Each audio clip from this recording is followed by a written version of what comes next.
Are we on, Dean? Okay.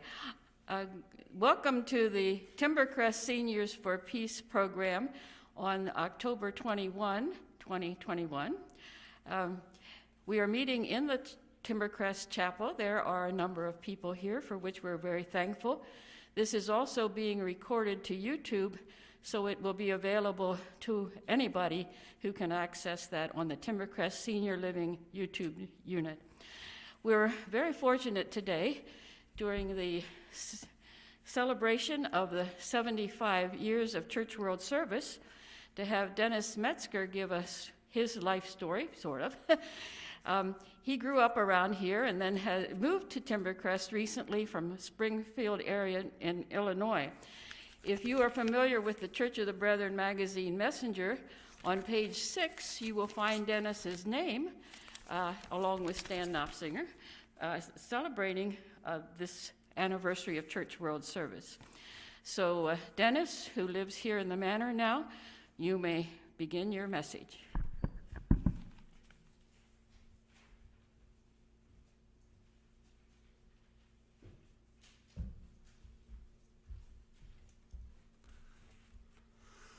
My father was a conscientious objector during World War II. In addition to his personal convictions, he had broad support from the church community at the Eel River Church of the Brethren. I think that all of the draft-age men at Eel River Church did alternative service during World War II. I think it would be helpful to define a few terms early in this presentation. The Selective Service System was a network of committees in every county charged with determining who from that county was to be drafted into the armed forces each month.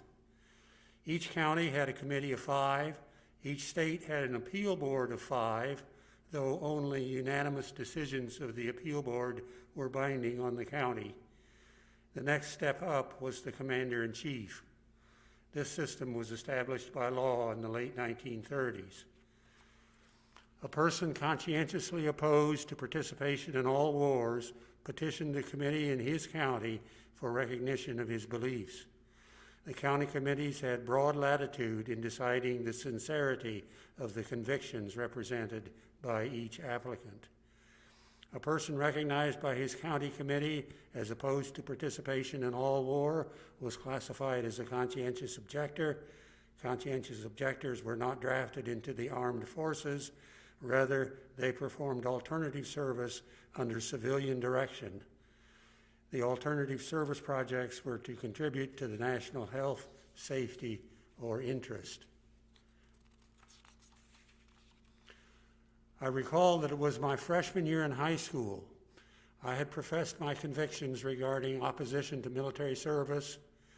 My father had a little talk with me one day, laying out the facts as he saw them for a young man of my persuasion living in Kosciuszko County, Indiana. The Kosciuszko County Selective Service Committee seemed to regard the presence of conscientious objectors in the county as a stain on its record. Nonetheless, if you could claim membership in either the Brethren or the Amish, the county committee would recognize you as a conscientious objector. Also, if you could gain admission to and maintain standing in a 4-year institution of higher learning, they would give you a 4-year deferment for undergraduate education. However, after that, you were called up. That is, you were drafted. You didn't get anything else out of the selective service system in Kosciuszko County, Indiana, if you had had the temerity to register as a conscientious objector. I took this bit of advice from my father to heart. I lived the next 8 years of my life assuming that following graduation from college, I would be going off somewhere to perform 2 years of alternative service under the selective service system. As I progressed through college, the probability grew that this service would be overseas somewhere. So now we're at October, November 1968. BVS did not have a project of their own in Vietnam, but was sending a few especially qualified volunteers to the ecumenical organization Vietnam Christian Service. I was the right person at the right time, at the right place. In terms of availability for a 24-month assignment to a project in a faraway place presumed to be dangerous, I had finished my undergraduate degree. I did not own a car. I had no lady friend. There was nothing to keep me here. Speaking of qualifications, they were looking for doctors, nurses, and people who understood that agricultural production proceeded with a definite seasonality. You didn't need to know much more about agriculture. I fit the latter category. How could I not embrace this opportunity to perform my alternative service in the conflict zone of the day? The Selective Service Act, as it existed during World War II, expressly forbid any conscientious objector from service outside of the United States. But here I had a different opportunity. So off I went, arriving in Saigon on February the 2nd, 1969. Following 2 months of language school, I was assigned to a rural-oriented project in Tam Kỳ on the Vietnamese coastal plain south of Da Nang in central Vietnam. It was May 1969 when I arrived. The war had turned one of its corners. Internally displaced people who had been crowded into camps around the towns were returning to their farming villages in Quang Nam province, that is, around Tam Kỳ. I had a chance to develop a program from the bottom up that would assist these farmers to establish a farming enterprise which would produce a decent return on investment. Now, talking about agriculture in Quang Nam province in central Vietnam, having a little background, growing up here in the Midwest, we need to outline a few things that are different. Here in the Midwestern United States, we get 36 to 40 inches of rain a year, and it's spread fairly reasonably evenly throughout the 12 months of the year. In Quang Nam, Vietnam, they get 80 inches of rain a year. 10 inches fall in October. Now think about that bit. That's 2.5 inches a week for 4 weeks in a row. 20 inches fall in November, another 20 inches in December, and 10 inches in January. The remaining 20 inches to get up to 80 inches fall in the remaining 8 months. So you've got 4 months out of the year when it rains too much to do anything, and you've got 8 months out of the year when it doesn't rain enough to grow rice, which is what the Vietnamese grow. So the solution to that is to divert surface water into their fields. Central Vietnam is a coastal plain of varying width, but generally defined to be narrow, along the coast of the South China Sea that extends from northern Vietnam down to Saigon and western Vietnam. So as the winds come in off the ocean across the coastal plain, which has been developed for agriculture, it rains, and then the winds hit the mountains. Fairly steep, fairly high mountain spine that runs down through the Southeast Asian peninsula, and the winds are forced up over the mountain, which wrings the water out of them. And it rains and rains and rains, as I said, 60 inches of rain in 4 months. That area in the mountains is mostly forested, does a reasonably good job of holding water and slowing the flow of water out of the mountains into the coastal plain. So the farmers in the coastal plain dam the streams, dam the rivers, and divert that water that comes down out of the mountains all summer long through the dry season, divert that into their fields to irrigate the rice. This results in a situation in which the rivers cease to flow. The farmers divert all the water into their fields. There's no water entering the rivers as the streams have all been diverted into the fields, and the rivers cease to flow.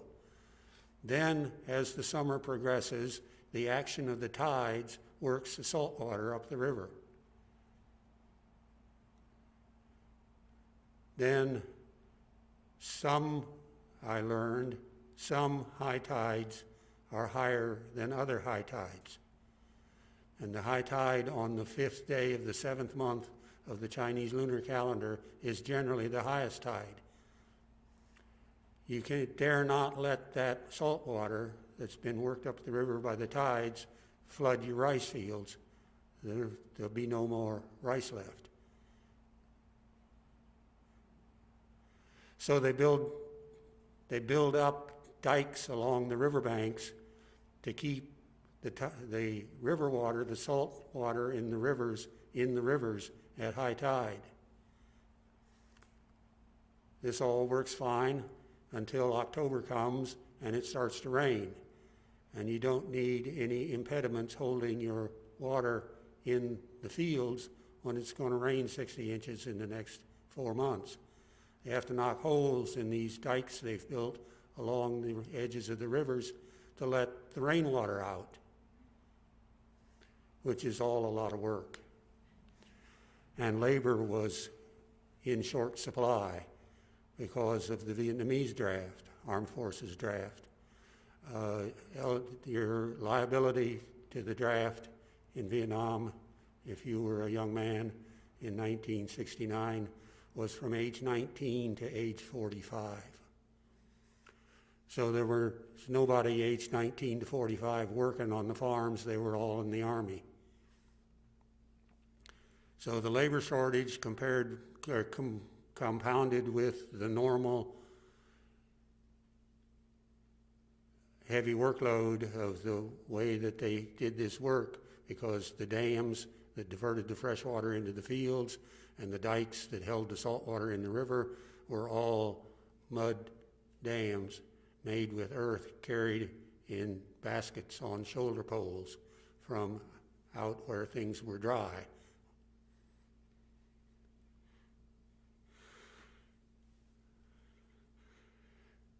So the solution was to build a concrete. They had certain places in the dikes along the rivers where they intentionally broke the dike to let the water out during the rainy season, was to replace those earthen and bamboo structures at that point, or at those points, with concrete ones. And the contribution of Church World Service was to supply the cement. Now, cement meaning powder in a bag. And the people supplied the sand and the gravel and did the work. These irrigated areas were all governed by owners and renters associations. So my work was to go out to the Owners and Renters Association and make my offer to them, and then sit through innumerable meetings they would have in which they would decide whether they would accept my offer or try to work through their government, in which, if they were successful, they might make loads of money as individual landowners, and they might end up with a dam that was 6 inches too low, or one that fell over after 2 years, or who knows what. And so they had to make this decision, and I went to meetings, and that was the excitement of my life.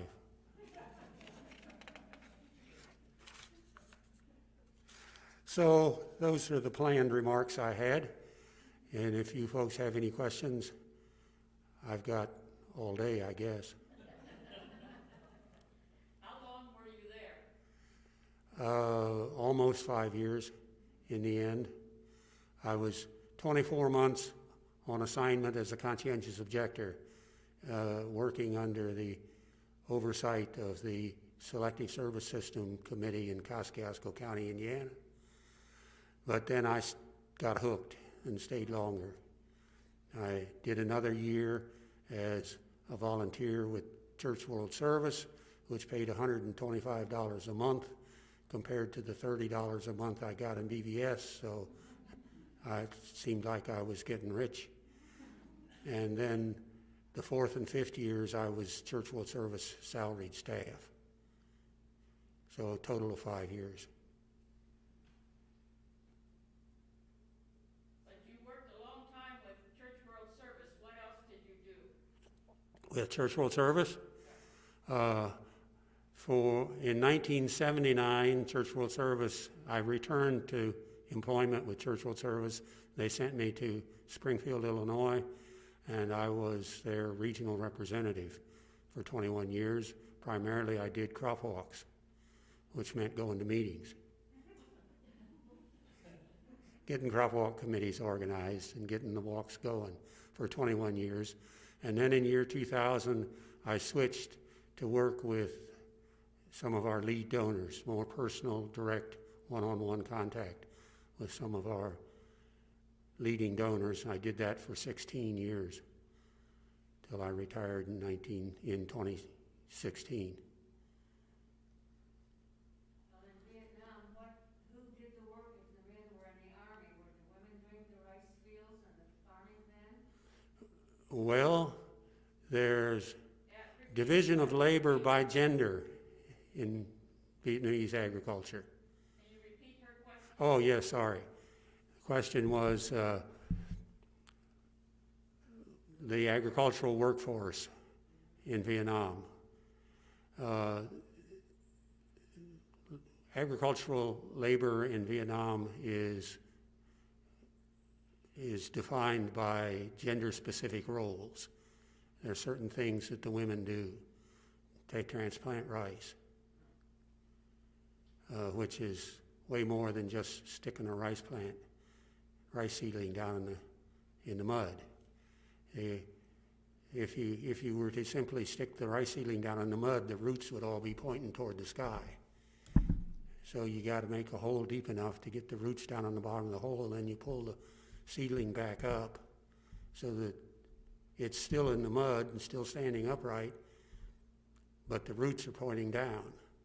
There's knowledge there that I don't have. Because I'm a man, that's a woman's job. And women are engaged in harvest also. Men are responsible for basic soil preparation. Women do the weeding after it's transplanted and need to be weeded. Both men and women harvest the rice. Who built the dams? Each household had to send a worker on a certain day, and that involved carrying water, shoveling sand and gravel, carrying bags of cement, mixing the concrete, carrying the concrete, and pouring it into the form. Most of those jobs are jobs that can be done by either a man or a woman. So the workforce would vary a bit from day to day in the actual construction of the dam. We got a question over here. I wondered about the 2 months of language acquisition. Did that suffice for you? It gave me a basic understanding of the structure of the language and a basic vocabulary sufficient that I could ask questions, which is what I needed to be able to do. See people harvesting rice over here beside the road, for example. These particular group of people were thrashing it in the field. Well, having grown up here in North Manchester, I knew what they were doing. I knew what each person there was doing, but I didn't know how to talk about it in Vietnamese. So I said simply, what are they doing over there? That's all I needed to know. And I was given a nice 15-minute lecture on exactly what was going on over there, which was language study for the day. Yes. Rice grown only for the growers' family's consumption, or is there a market situation? The question was about possibility of a market for the rice. There was a market for homegrown rice in central Vietnam. There wasn't a lot of homegrown rice available to go onto that market because most farmers were not growing more than they needed for household use because of land restrictions. They had more people than they had land.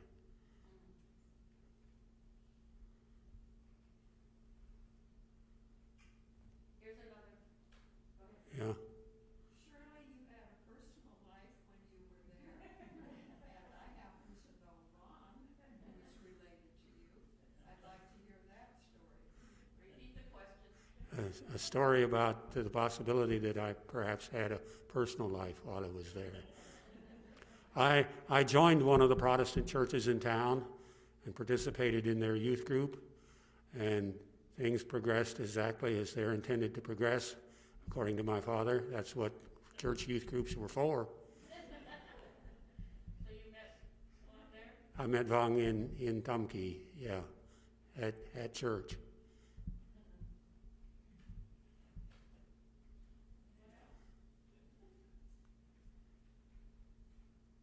Yeah, clear in the back. The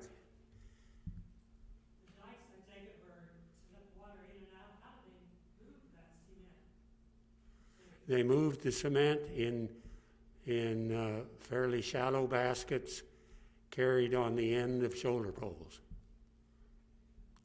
The shoulder pole is ubiquitous in Vietnam, and it's made of bamboo. It's not a whole round stalk of bamboo, but they carve out about 2/3 of the stalk so that it gives it a little flex. And thus, as you carry a load, you want that load to bounce a little bit with the flex in the pole. And when you step up to move forward, you want it to bounce up. And when you step down, in order to start another step, then you want it to bounce down. You get a rhythm going, and you can go a long ways. Not that I ever tried it. Yes. What was the mechanism that let the water in or stopped it, that went up and down? What was that made of? In The dike? The dike, yeah. I assume there was something that went up and down to let water in. Oh, I see. Yeah, these were low tech.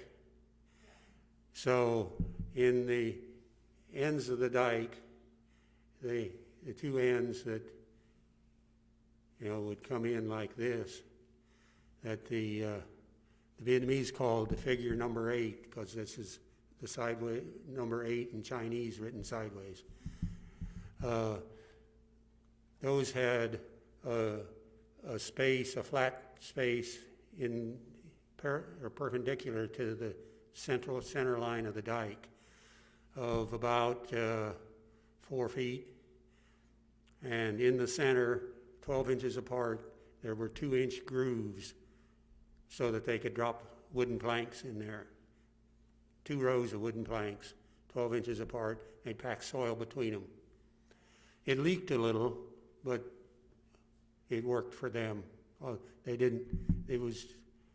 needed it to keep the salt water out, particularly in the 6th, 7th, 8th, 9th months of the Chinese lunar calendar. The Vietnamese farmers persisted in the use of the Chinese lunar calendar because on that lunar calendar, you look at the day and the month, like the first day of the 7th month, and you know exactly when high tide's going to be on that day. Because the first day of the month is always the new moon, and the 15th is always the full moon, which the new moon and the full moon govern the height of the tides. So that's why they persisted in the use of that calendar, even though the society around them was using the Western calendar. Yes. So once the cement was in place on the dike or in the dike, That's right. What, describe it, Uh, what's the size about? I warned you I might be up walking around. That's why I'm standing behind the pulpit and holding on to it. That's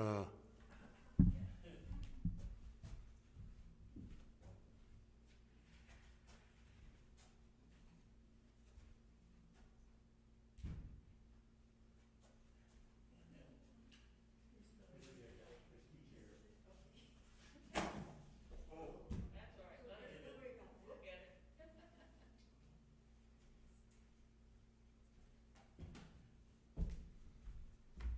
So now, the river runs in front of me, and I'm standing in, we'll say I'm standing in the rice fields,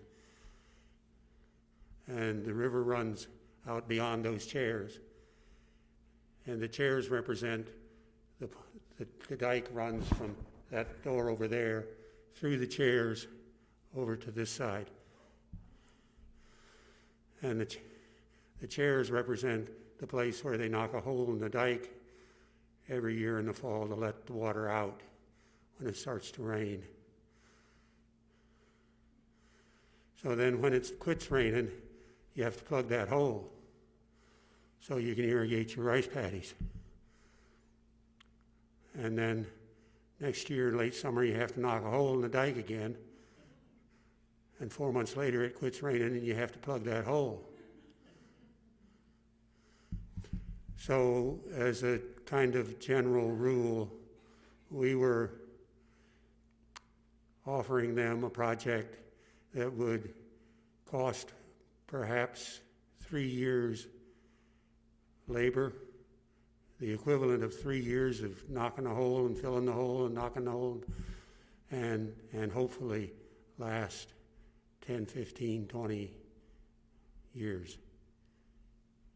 But they had to decide to put forth that extra effort, because there would be a money tax and a bamboo tax and a labor tax on every farmer that used water that came through this system, this Farmers, the Owners and Renters Association.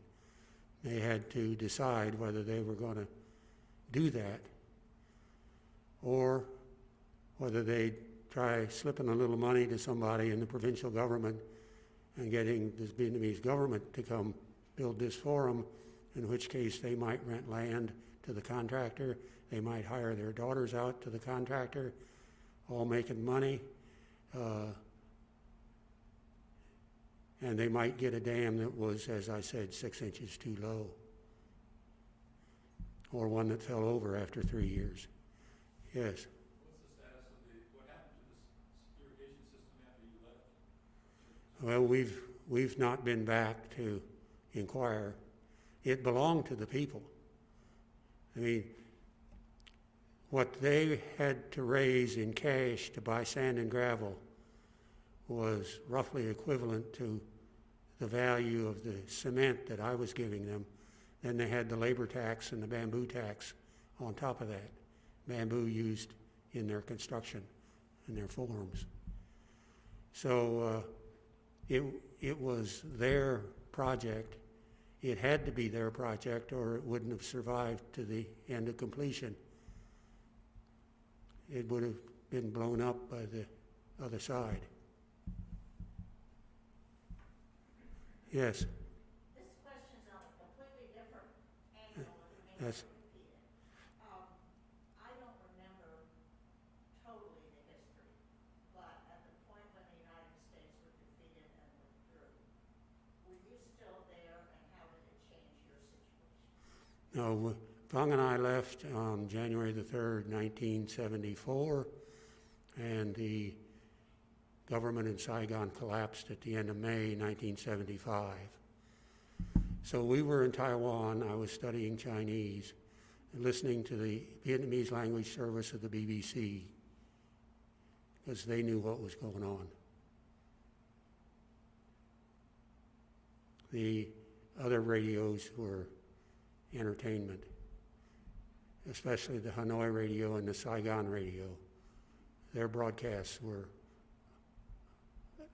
LOL kinds of things. Yes. Did this kind of dike, what was the, I assume there was an increase in production, and do you have any sense of what that, how much that was?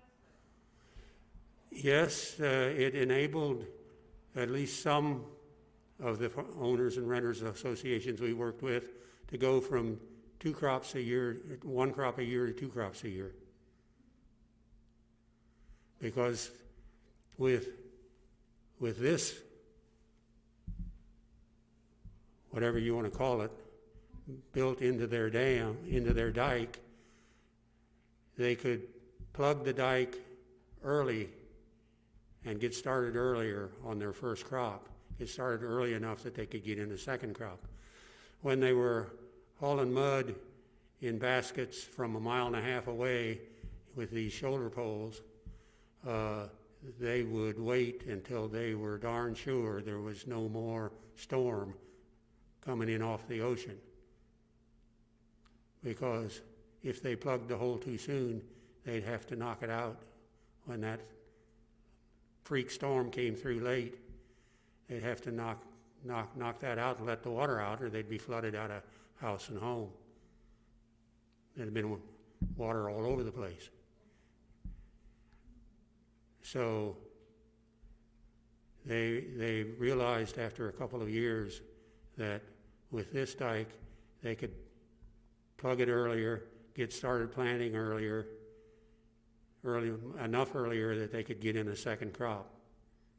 If this freak storm came in late, you just had, 150 basket loads of dirt to replace because you'd take out a plank or two, let out the water, and then you'd put those plank back in and have to tamp soil in between them. But that was not nearly the job of that rebuilding the whole thing was, because in the mud and stick, bamboo and stick structures they built, you knock a little hole over the top, water starts to run over the top. Well, in 3 days, the whole thing's gone. Anyway, through natural erosion, the force of the water. But with this rather low-tech dam that we would help them put in, it was a much different situation for them. Yeah. So how big was this province or your area to talk to people, to go and have these meetings with them? I'm sorry, come again? How big was the area that you served that you were responsible to go talk to different associations? Oh, that was, Say the question. the question was how big was the area that I worked in? How much area did I cover? We covered 3 districts on the coastal plain of Quang Tinh province. It was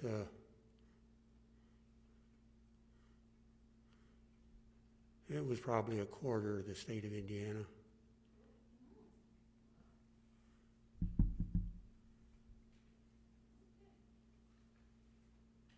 Yes. When the farmers doubled their crops, when they had a second harvest, did they keep that for themselves, or were they able to then export it or sell it somewhere? There were willing buyers Oh, okay. for the additional production. There were willing buyers. Vietnam at that time was living on Arkansas rice provided under USAID, and it was good. It was polished white, which is considered quality rice, but it didn't taste like homegrown rice.